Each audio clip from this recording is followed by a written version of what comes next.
So we're at a client's house today.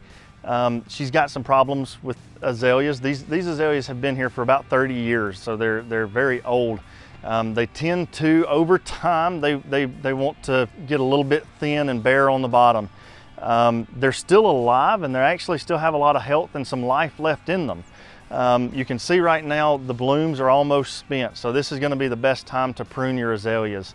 What we're going to do is, I met with the client the other day and she had mentioned some things about this particular azalea and the problems being bare on the bottom.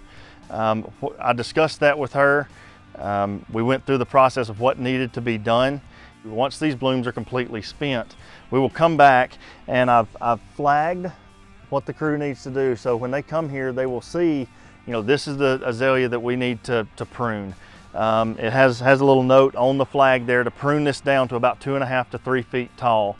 So we're going to prune this back. And part of the problem that's happened over the years is this azalea has been pruned, and you can kind of see how it's thin on the bottom, but this comes up at an angle where there's less shrub on the bottom than there is on the top. So it's growing out kind of more thick on the top.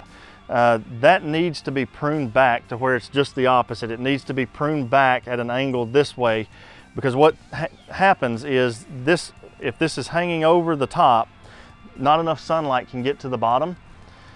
That just creates a thin layer on the bottom. So this can be solved very easily by just pruning this back to about 2.5 to 3 feet tall.